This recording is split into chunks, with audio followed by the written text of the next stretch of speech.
Habari Afrika, habari Tanzania. Leo tumetembea maeneo ya Chaduru hapa. Tuko na shabiki wa klabu ya Simba. Tunapiga naye story mbili tatu. Ndio ya usajili waliofanya msimu huu 2026 2027. Vipi, watatoboa au ndio waanze kutembea na vidonge vya pressure? Bwana, mambo vipi? Fresh ni aje? Safi, mambo yaendaje? Kama kawa. Unaitwa nani bwana? Mimi naitwa George. Shabiki wa klabu ya Simba. Simba Sports Club Mnyama. Mnyama. Yeah. Hatari Sana. Vipi usajili wa mliofanya kwa 2026 2027 kwenye ligi? Vipi, unahisi mtatoboa? Mapema sana, yaani usajili tuliofanya. Wewe unatisha. Wewe unaona wachezaji wenyewe walioletwa sasa hivi. Vyuma tupu.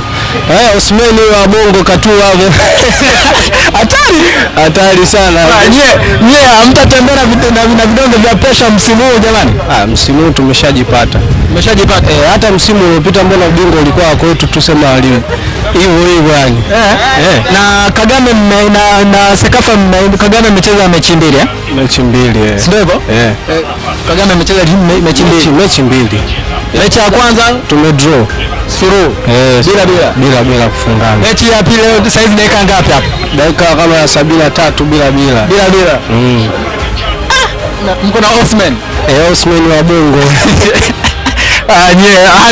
Hali mbaya sana.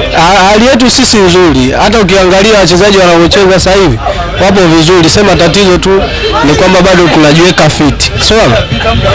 Nyie mtasema JSM anaharibu ligi hali inavyoiona?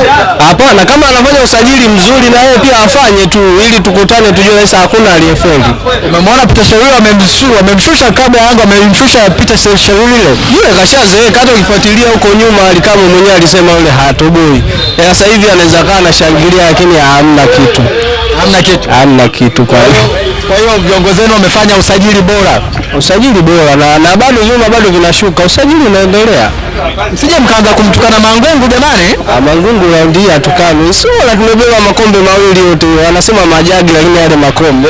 Yote makombe. Kwa hiyo Mangungu mitano tena. Kwanza 20 sio mitano. 20. Bwana, tunaitunza hii. Tutakukumbusha ligi ikianza mapema sana. Yaani nyinyi nifuateni kama ligi ikianza, tukianza vibaya. Sisi tunaanza vizuri. Yaani chuma. Yaani nakwambia hivi, ule msimu wa kwanza lazima tuvuruge, yani mechi zote tunashinda mpaka msimu wa pili. Labda tupoteze huko mwishoni. Yaani msimu wa kwanza huo. Mechi za kwanza mnabaruza mapema tu.